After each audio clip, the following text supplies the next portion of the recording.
সুপ্রিয় দর্শক, এই মুহূর্তে বাংলাদেশের গণমাধ্যমে গুরুত্বপূর্ণ খবর হচ্ছে ভারত বাংলাদেশের ট্রান্সশিপমেন্ট সুবিধা বাতিল করেছে।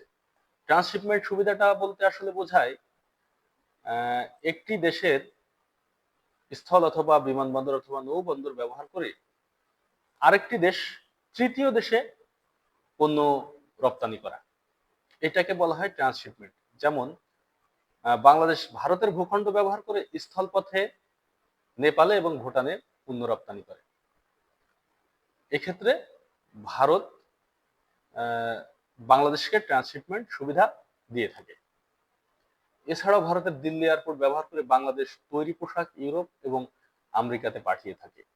দীর্ঘদিন ধরে ভারতের ব্যবসায়ীরা ভারত সরকারকে এ বিষয়ে চাপ প্রয়োগ করে আসছিল এবং অভিযোগ করে আসছিল যে বাংলাদেশকে ট্রান্সশিপমেন্ট সুবিধা দেওয়ার ফলে দিল্লি এয়ারপোর্টের শতভাগ সামর্থ্য তারা ব্যবহার করতে পারে না, যেটা তাদের পাওয়ার কথা। এছাড়াও আপনারা জানেন যে বাংলাদেশে গত বছর 5ই আগস্ট সরকার পরিবর্তনের পর থেকে ভারত নানাভাবে নানান কৌশলে কূটনৈতিকভাবে বাংলাদেশের উপরে চাপ প্রয়োগ করার চেষ্টা করছে। এটা হয়তো সেই চাপ প্রয়োগের একটি অংশ। আপনারা জানেন ইতোমধ্যে থাইল্যান্ডে আমাদের বাংলাদেশের মাননীয় প্রধান উপদেষ্টা ডক্টর মোহাম্মদ ইউনূস এবং ভারতের প্রধানমন্ত্রী নরেন্দ্র মোদীর সাথে একটি বৈঠক অনুষ্ঠিত হয়েছে। আমরা আশা করেছিলাম যে এই বৈঠকের মাধ্যমে হয়তো বাংলাদেশ এবং ভারতের যে মধ্যে যে একটা ভুল বুঝাবুঝি কিংবা একটা সম্পর্কের টানাপোড়েন সৃষ্টি হয়েছে সেটার নিরসন হয়তো হবে। কিন্তু আমরা দেখতে পাচ্ছি যে আমাদের নিকট দুই প্রতিবেশীর সম্পর্ক আসলে উন্নতির দিকে না গিয়ে অবনতির দিকে আরো এক ধাপ এগিয়ে গেল। এখন আমাদের জনমনে যে প্রশ্ন সেটা হচ্ছে যে বাংলাদেশের ব্যবসা বাণিজ্য, বাংলাদেশের রপ্তানি এই ট্রান্সশিপমেন্ট সুবিধা বাতিলের ফলে কতটুকু ক্ষতিগ্রস্ত হবে? আদৌ কি ক্ষতিগ্রস্ত হবে? উত্তর হচ্ছে না।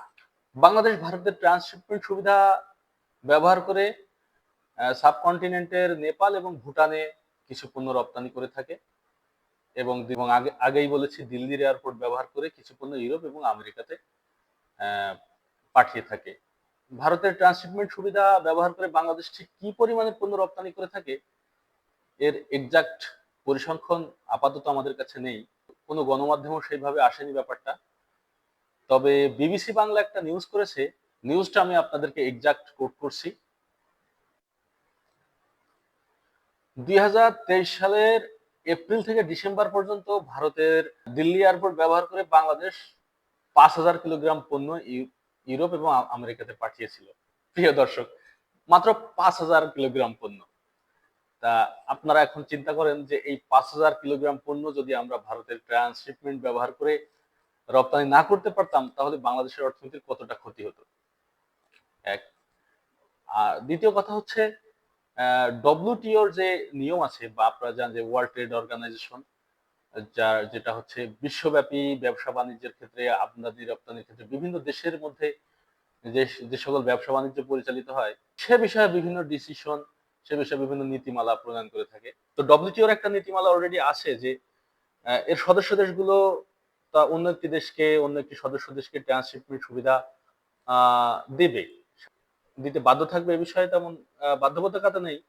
তবে এই চুক্তির আওতায় একটি দেশ আর একটি দেশকে এই সুবিধাটা দেবে। কিন্তু আমাদের এই প্রতিবেশী, আমাদের বাংলাদেশের সবচেয়ে বড় মিত্র ভারত আমাদেরকে এই সুবিধাটা থেকে, এই ডব্লিউটিওর এই নীতিমালাটা মোটামুটি অমান্য করে আমাদের এই সুবিধাটা বাতিল করেছে।